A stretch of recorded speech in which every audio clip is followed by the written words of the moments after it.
Assalamualaikum warahmatullahi wabarakatuh. Kali ini kita akan membahas tentang ruang lingkup bisnis bersama saya Kholis Firmansyah. Baik, apa sih pengertian bisnis itu?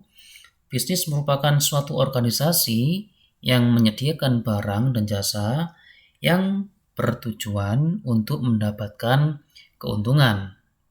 Bisnis juga merupakan sekumpulan aktivitas yang dilakukan untuk menciptakan uang dengan mengembangkan dan mentransformasikan berbagai sumber daya menjadi barang dan jasa yang diinginkan konsumen. Nah, kalau kemudian kita mampu melihat, membaca apa barang yang diinginkan oleh konsumen atau jasa yang dibutuhkan oleh konsumen atau masyarakat, maka di situ adalah merupakan ladang untuk kegiatan bisnis. Keinginan, kebutuhan konsumen maupun masyarakat terpenuhi bagi seorang produsen, itu pun juga bisa menjadi lahan untuk menciptakan uang atau mengembangkan uang yang dimiliki. Bisnis merupakan suatu kegiatan usaha individu yang diorganisasi untuk menghasilkan atau menjual barang dan jasa guna mendapatkan keuntungan dalam memenuhi kebutuhan masyarakat. Nah, kemudian menurut Brown dan Patrello menyatakan bahwa business is an institution which produce goods and service demanded by people. Di sini kemudian disampaikan bahwasanya bisnis itu merupakan institusi untuk memproduksi barang dan jasa yang dibutuhkan oleh masyarakat. Nah, bisa kita pahami bahwasanya apabila kebutuhan masyarakat meningkat, maka lembaga bisnis pun akan meningkat untuk memenuhi kebutuhan tersebut sambil memperoleh laba. Memenuhi kebutuhan masyarakat sambil memperoleh laba. Nah, ada 4 unsur penting di dalam bisnis. Apa saja? Yang pertama, adanya aktivitas. Bisnis itu perlu ada suatu aktivitas, seperti aktivitas produksi, distribusi. Tidak mungkin ada bisnis tanpa aktivitas. Yang kedua, adanya institusi, badan, lembaga, atau organisasi, misalnya perusahaan, rumah sakit, dan sebagainya. Nah, institusi, badan, atau lembaga inilah yang menjalankan aktivitas bisnis tersebut. Apa aktivitasnya? Menghasilkan apa? Yakni yang ketiga, menghasilkan barang dan jasa. Nah, barang dan jasa ini adalah barang dan jasa yang dibutuhkan oleh masyarakat, diinginkan oleh calon konsumen, seperti itu. Maka seorang pebisnis harus pintar-pintar melihat peluang yang ada. Yang keempat, diperlukan untuk kehidupan masyarakat. Nah, barang dan jasa yang diperlukan urgent bagi masyarakat, maka pasti akan laku ketika dipasarkan. Jadi ini merupakan 4 unsur penting dalam bisnis. Adanya aktivitas, adanya institusi, badan atau lembaga, yang ketiga menghasilkan barang dan jasa, dan yang keempat barang dan jasa tersebut diperlukan untuk kehidupan masyarakat. Allah pun juga memberikan motivasi kepada kita untuk giat bekerja, untuk tidak bermalas-malasan, untuk senang mencari rizki atau berbisnis. Bismillahirrahmanirrahim. Fa'idha qadiyatis sholatu fantashiru fil ardi wabtaghu min fadlillahi wadhkurullaha katsiran la'allakum tuflihun. Apabila telah ditunaikan sholat, maka bertebaranlah kamu di muka bumi dan carilah karunia Allah dan ingatlah Allah sebanyak-banyaknya, semoga atau supaya kamu beruntung. Ini kita bisa memahami bahwasanya Allah memerintahkan kita untuk menjalin hubungan yang baik dengan Allah atau hablum minallah terlebih dahulu, melaksanakan sholat kepada Allah terlebih dahulu, menyembah Allah terlebih dahulu. Setelah menyembah Allah, maka kemudian kita diperintahkan untuk mencari rizki, bertebaranlah kamu di muka bumi dan carilah karunia Allah. Jadi aktivitas bisnis mencari rezeki itu kita jalankan setelah kita melaksanakan kewajiban kita kepada Allah Subhanahu wa taala.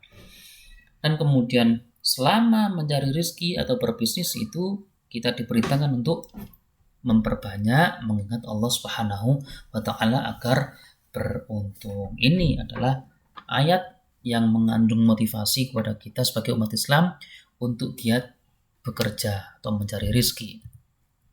Nah, bisnis itu juga ada yang berorientasi mendapatkan laba, ada juga yang nirlaba. Bagaimana bisnis yang berorientasi untuk mendapatkan laba atau keuntungan? Ya, bisnis tersebut menghasilkan barang yang berwujud, juga menghasilkan jasa. Jadi ada bisnis yang menghasilkan barang, ada bisnis yang menghasilkan jasa, di mana barang dan jasa ini ditujukan untuk mendapatkan laba. Seperti contohnya bisnis yang menghasilkan barang, ya bisnis dalam bidang sandang, pangan atau papan, produsen pakaian, produsen untuk keperluan perumahan dan sebagainya. Ini sesuatu yang dibutuhkan oleh masyarakat. Ada juga bisnis yang berorientasi untuk mendapatkan laba, yang mana bisnis tersebut menghasilkan jasa. Seperti dalam bidang keuangan, jasa keuangan, asuransi, seperti itu. Transportasi, jasa untuk menghantarkan seseorang dari satu tempat ke tempat yang lainnya, atau mungkin jasa kesehatan. Ini termasuk bagian dari bisnis yang berorientasi untuk mendapatkan laba. Ada juga bisnis yang orientasinya itu untuk nirlaba. Seperti apa? Aktivitas yang kemudian dalam koridor kepengurusan terhadap masjid, katakanlah, atau mengurus atau mungkin mengelola perpustakaan, PMI maksudnya, dan kemudian sekolahan, ya Palang Merah Indonesia ataupun sekolah seperti itu. Nah, walaupun motifnya ini tidak mencari laba, namun mereka harus bekerja secara efektif dan efisien agar dapat mencapai tujuannya. Baik, saya lanjutkan. Nah, kita mencoba mengenal bagaimana evolusi bisnis. Pada era kolonial abad ke-17 dan sebelumnya, aspek ekonomi ditentukan oleh sukses dan tidaknya pertanian atau perkebunan. Kegiatan bisnis dilakukan pada tingkat keluarga, menanam tanaman guna memenuhi kebutuhan bahan makanan, membuat makanan sendiri, membuat pakaian sendiri, membuat rumah sendiri, dan sebagainya dengan bantuan tetangga. Ini pada abad-abad sekitar abad ke-17 dan sebelumnya. Kemudian sekitar tahun 1760 sampai 1850 ini adalah revolusi industri. Proses manufaktur yang memakai banyak pekerja manual dengan sistem pabrik, produksi massal dengan menggunakan mesin. Nah, muncullah tenaga kerja yang mereka itu mendapatkan upah. Ini ada perkembangan. Yang kemudian berkembang lagi di sekitar akhir tahun 1800-an, mulai muncul banyak entrepreneur. Era ini dinamakan era kewirausahaan. Kenapa? Karena banyaknya reaksi atas penolakan sistem monopoli oleh para pengusaha besar. Berikutnya, era produksi. Sebelum scientific management adalah teori manajemen yang menganalisa dan menstandarkan pekerjaan, merekrut dan melatih pekerja dengan spesifikasi tertentu, dan menyediakan insentif yang pada akhirnya bertujuan untuk meningkatkan produktivitas. Kemudian sekitar tahun 1950-an itu berkembangnya filosofi bisnis baru yang berupa konsep pemasaran yang membentuk kesadaran serta selera konsumen dan didasarkan atas keinginan pelanggan dan perusahaan yang menyediakannya. Ini di tahun 1950. Kemudian masuk ke era global 1980-an ke atas. Ini dunia usaha merambah ke berbagai belahan dunia.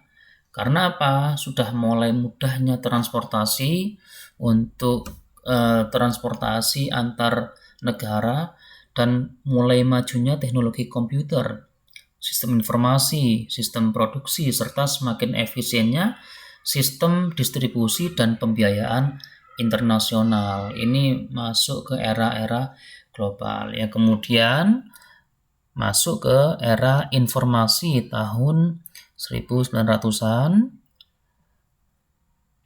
ke